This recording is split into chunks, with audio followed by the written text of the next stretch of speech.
Hello everybody, welcome back to another video, and today we're going to be reviewing Jason Goes to Hell, The Final Friday. Now this is out of the films, I don't hate any of them, but this is my least favorite of the films.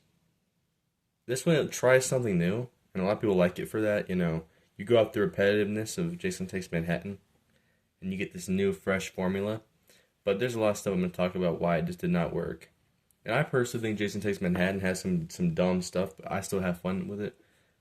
I don't really have fun with this film because we don't even get Jason much in it. Because the whole idea of this is at the opening we get this. My favorite, the actual best part of the film, to me, is the opening scene where it's like this. You think it's just gonna be a traditional Friday the 13th film. This girl who turns out to be an FBI agent. She's like in a sting operation. She gets in, you know, she runs from Jason, leads him out in front of all the rest of the FBI, and they blow him up to pieces. And then he gets taken to the corners. And here's where the movie gets more supernatural. It was already a supernatural franchise, but by this point, it's gotten like there's something later on in the film that just really breaks the continuity and really does not make sense at all. But so, anyways, the coroner eats Jason's heart, and his evil essence gets like these like lightning things. These lights fly into his chest, and the coroner becomes Jason. Jason's soul's in him, and then he goes on to kill the next person or take over the next. Because the whole thing is, we find out from this guy, Creighton Duke, which, fun fact, the role of Creighton Duke was supposed to originally be Tommy Jarvis returning. It'd be him returning to tell the lore of Jason, which would have made a lot more sense. But I think since Paramount, I didn't bring it up, but Paramount sold the rights to the Friday the 13th franchise to New Line. But it wasn't the name. It was only the character Jason.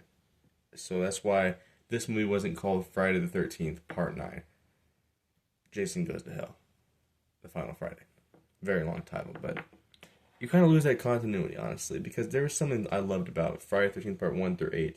How they each had their numbers by them, their subtitle. Just, I love the way they connected like that, continuity-wise, because they were the same timeline. Now, I don't know how Jason ended up here, but his design at the opening, when we see a little bit of it, his mask has been like embedded into his skin. It's a cool design. Unfortunately, we don't get that much till the last part of the film.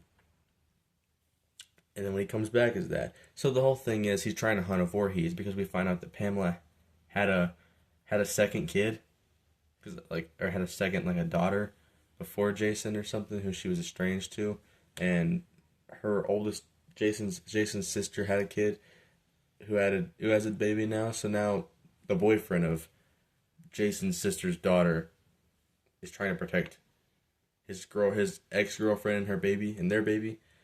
So it's because Jason wants to possess one of them and become the full fledged, full body Jason. And someone in one of these scenes, Jason actually speaks. He possesses somebody and he speaks as one of them, which is pretty trippy to hear Jason speak, especially when you don't hear it the rest of the franchise. And it throws me off. And then there's I think it was Adam Marcus. I think directed this film.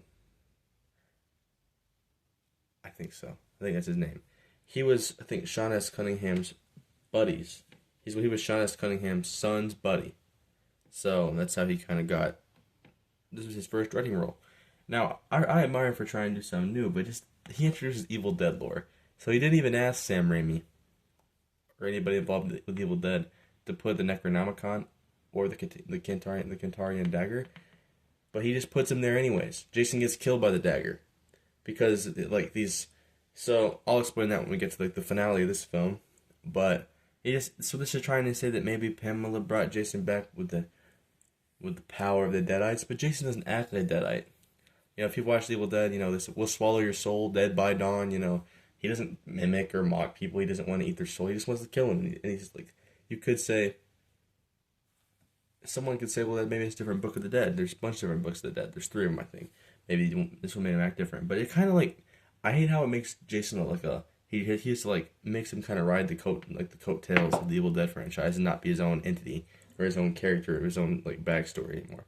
So I don't count this in, and like I don't think he's a Deadite at all. If anything, Jason's a zombie or a man with advanced strength in the first couple of them, and then he was a undead creature for the rest of the films, if you ask me.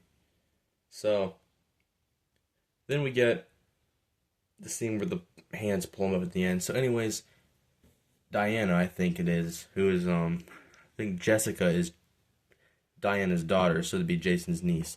So Diana is killed, or Diane, and later in the film, Jason's worm thing, because he's like a slug creature, he runs up her vagina, and she turns into the full Jason after she's been dead. She transforms into the full like the head, and he's now back. So he's chasing after Jessica and Steve, I think, who's the boyfriend. I think he kills Crane and Duke a little bit earlier, I think, or something.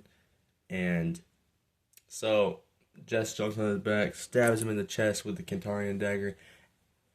Kandarian, I don't know, I was butchering that. And he just starts, these like demon hands reach up and try to pull him into hell. And he gets dragged down there, and then his mask is left. And we get the best part of this film, besides the opening.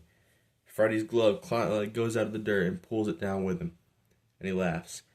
That was our big trailer, well, hint to Freddy vs. Jason. And we wouldn't get to see that for another two movies because in the meantime, to like keep interest in the franchise, New Line would make Jason X. Would produce Jason X in 2001, which is actually, as much as it's cheesy, it's campy, and it's not my favorite Friday, but I enjoy it. I have fun with it, so I'll have a more pleased review of that one. This film, you gotta respect Jason Goes to Hell for trying something new, but it falls flat on everything it tries new. It's like the whole body swapping thing, introducing that lore into the ninth one, and then also, not only that, but the whole Evil Dead connections. I don't like that. And you didn't even ask Sam Raimi or nobody involved with Evil Dead. So it's like, yeah. One bonus is we get to see Kane Hodder out of the makeup. He plays like cameos in the film as one of the security guards.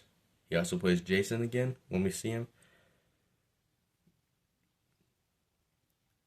I definitely think that this is not his.